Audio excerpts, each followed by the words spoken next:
Since the days of the Revolutionary War, a peculiar legend has weaved its way through the rugged Shawangunk Mountains in southeastern New York.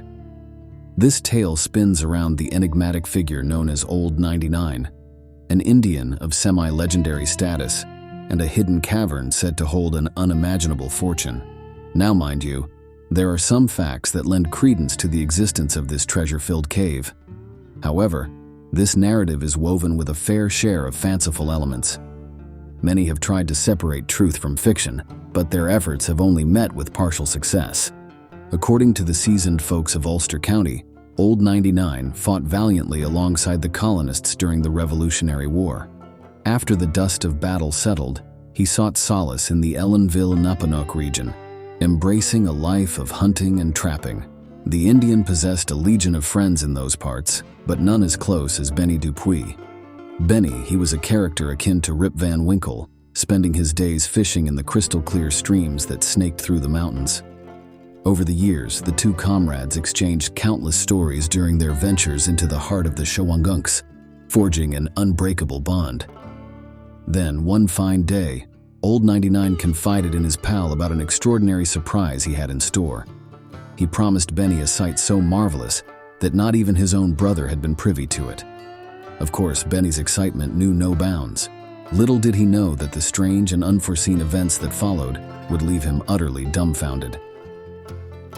Old 99 guided Benny, starting from Port Ben along the ancient Delaware and Hudson Canal, up a treacherous mountain path filled with boulders and fallen trees.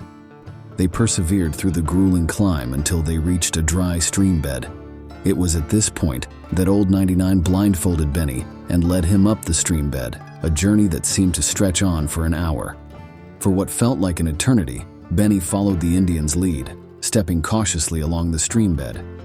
When the blindfold was finally removed, and Benny found himself standing at the foot of a towering ledge of rocks, surrounded by the dense forest, he couldn't even begin to guess their location.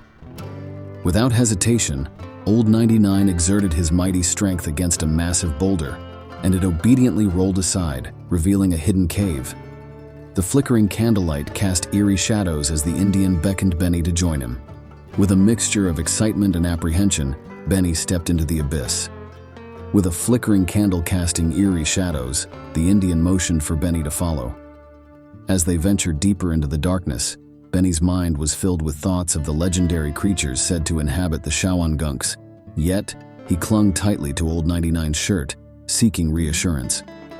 Finally, they arrived in a grand chamber, its ceiling soaring high above them. The sound of their footsteps, once reverberating through the cavern, now hushed to a gentle murmur. Benny's eyes widened in disbelief as he beheld the opulence that surrounded him. Tapestries adorned the walls, depicting scenes of distant lands, and exquisite vases and paintings adorned the dimly lit space.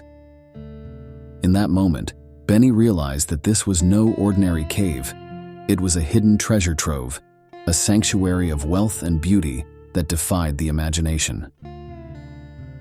Old 99 had led him to a place where dreams became reality, a place where the legends of the Shawangunks came alive in the flickering candlelight. As Benny stood in awe, his eyes feasting upon the wonders that lay within the cavern, Old 99 gently grasped his arm and guided him towards a massive chest, its edges bound with sturdy metal. With a flickering candle in his hand, the Indian lifted the lid, and a cascade of light danced upon a treasure trove of jewels and precious metals. Diamonds and emeralds mingled with shimmering gold and silver ornaments, their brilliance captivating Benny, rendering him momentarily speechless. He reached out, his calloused hand trembling, and scooped up a handful of the sparkling gems, watching as they cascaded through his fingers like liquid light. The sheer beauty of it all held him in a trance, his heart yearning to possess such riches. But before he could succumb to the allure, Old 99 interrupted, declaring that their time in the cave had come to an end. Reluctantly, Benny followed his friend out of the cavern, the weight of unclaimed wealth heavy upon his soul. Together, they rolled the massive boulder back into place, sealing the entrance to the hidden sanctuary. Blindfolded once more, Benny allowed Old 99 to lead him through the winding paths, back to Port Ben, where the war-warsing railroad station would one day stand. As they arrived safely at the village tavern, Old 99 extracted a solemn promise from Benny to never search for the cave again.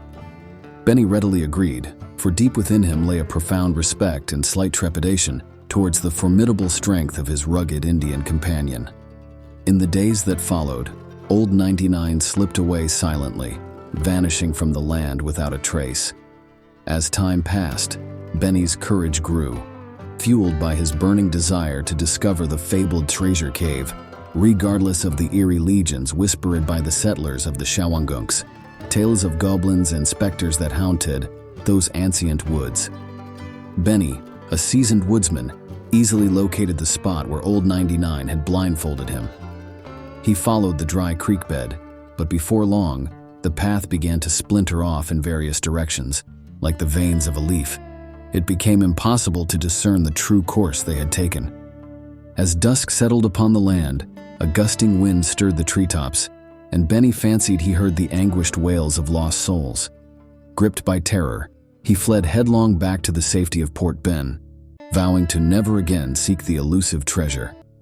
In the years that followed, Benny cautiously recounted his harrowing experience, piece by piece, in the cozy confines of the village tavern.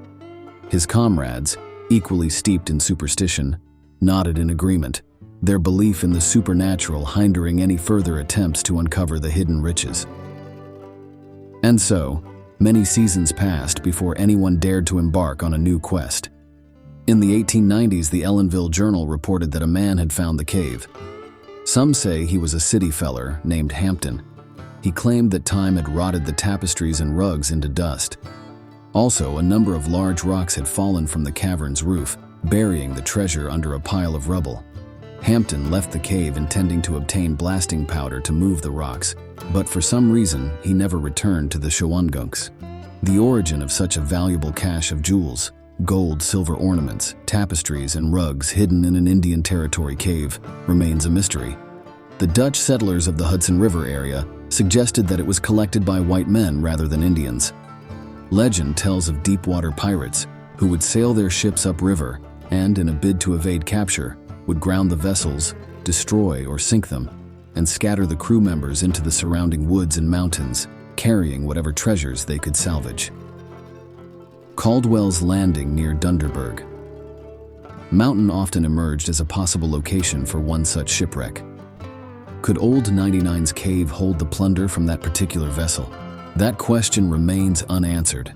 One thing remains certain: no records exist of anyone reclaiming Old 99's treasure. Does it await a dauntless adventurer, unafraid of the ghosts and goblins that haunt the Shawangunk Mountains? That, my friend, is a riddle yet unsolved in the annals of time. Thanks for watching. If you'd like to read the original article or purchase the magazine from which it was taken, please check out our website, truetalesofburiedtreasure.com.